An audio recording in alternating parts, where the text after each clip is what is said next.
So ayan guys, malalim ang daan. Medyo mahirap yung daan dito.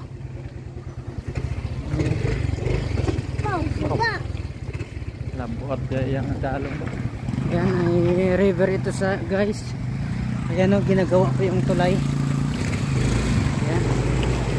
Medyo bato-bato at mahirap yung daan dito. Bakit?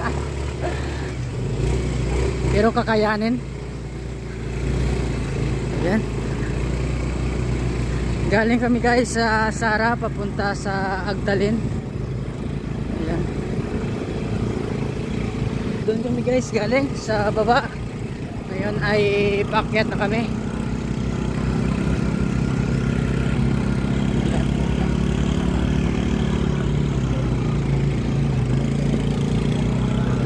Ito na guys, maganda na yung kalsada, simentado na yan dito. Ayan guys, ang mga kabundukan, makikita natin mga kabundukan. Sa mataas na area na tayo guys. Ayan, kita ko sa inyo yung likod namin. Ayan, nasa mataas na area na tayo ng kabundukan.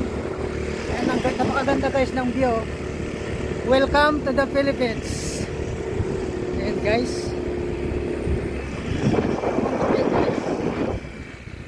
Ayan, ipakita mo pupuntahan namin. Ayan, mayroong mataas, mayroong mababa. Ang ganda na guys ng daan dito ay lahat simentado na. Ayan, tapos na yung daan dito. Nagawa na. So, pupunta pala kami guys sa Agdalin. Agdalin Ross yan, no?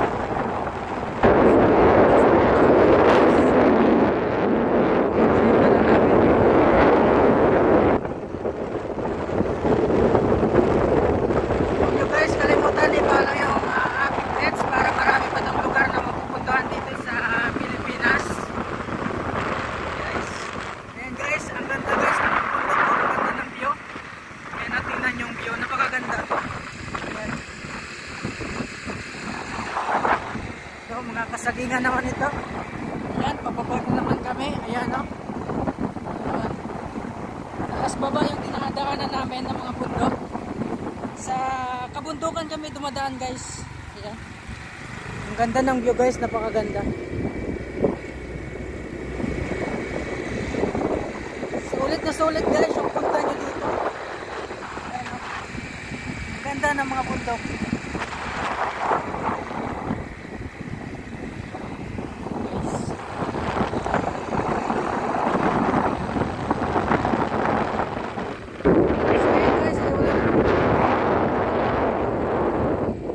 May mga mais na. Maganda yan dito dati guys, nung puro papuno yung mga kabundukan dito.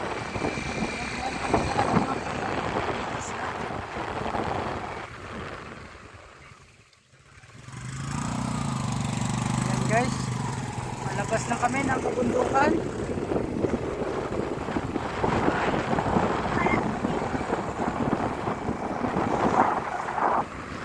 May tulay dito guys, oh. Tapos na rin yung tulay. Ayan, may dadaanan na naman kami na putol na hindi pa tapos pero under construction siya guys. Ayan, medyo mahirap-hirap itong mga bato. Ayan, may maputik tayo na madadaanan. Ayan, medyo maputik-putik yung daan namin pero kaya to. Ayan, dandahan lang tayo.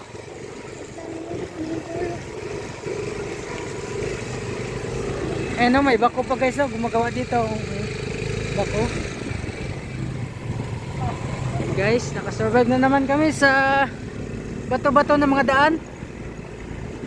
So, ayan. Magtanong-tanong kami muna dito guys dahil hindi namin kabisado yung daan papunta doon. So, yung mga nadadaanan namin ay tinatanong namin para magkaroon kami ng exactly direction sa aming pupuntahan. Ayan, marami dito mga coconut tree. Ayan, no? Nililiit pa, bagong tanim. Ayan.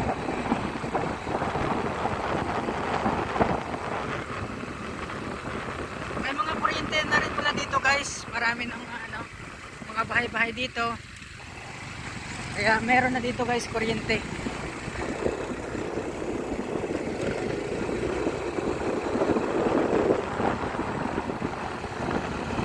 guys, pababa na naman kami. Ayan. Ayan guys.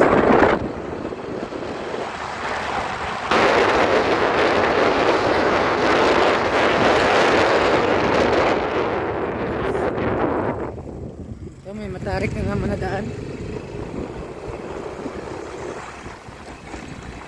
Ayan. Sa mga kabundukan dito guys, yung dinadaanan namin ay napapalibutan ng mga kabundukan.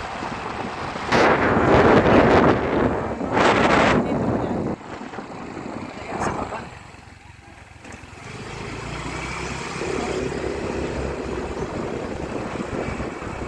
Ito may gasolina pala. Gasolina ba? Oo, gasolina pala ito.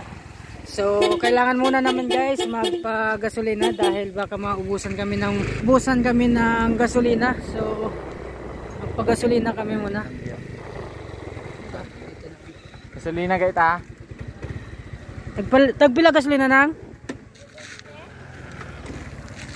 2. 4 tanan ah. 4 ka litro na. So, kailangan muna namin guys magpa-gasolina.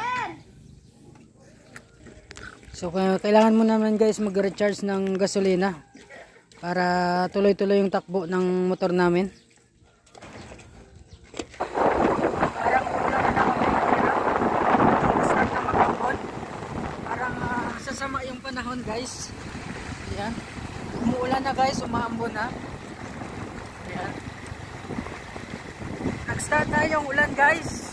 Mag-uulan na naman siya tuwing hapon ay umuulan dito sa Pilipinas at sa umaga. Ayun ay pasado na ng alauna ng hapon kaya ayan na-start na naman siya mag-ulan-ulan. So ito na yung aming dinadaanan.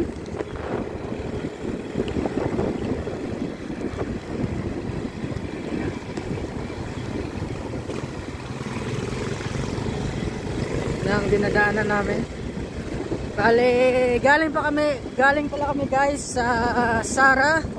Papasok dito ay nag-shortcut kami ng daan papuntang Agtalen. Agtalen Roas City. Ayan. So ayan na guys yung mga dinadaanan natin ng mga kabundok.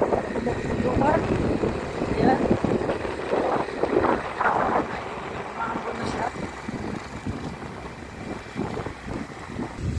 Medyo maputik na guys yung daan dito dahil kanina pa yata dito umuulan. Ayan o. Putol-putol yung ulan dito. Ayan o, may mga tubig-tubig na yung dinadaanan namin. Medyo maputik na. Ito ay ginagawa pa. Ayan o. Ginagawa ngayon yung daan dito. Ito yung dadaanan namin na maputik-putik. Ayan, under construction pa ito.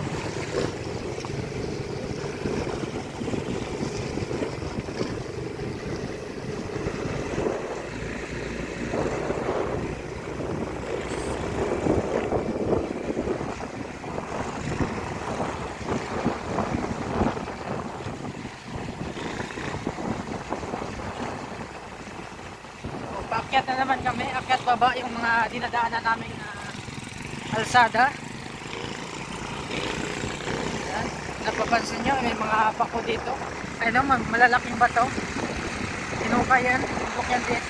Tubok yan dati dito ay inatin nila para magkaroon ng daan. Ayan, kung napapansin nyo ay mga malalaking bato. Ayan,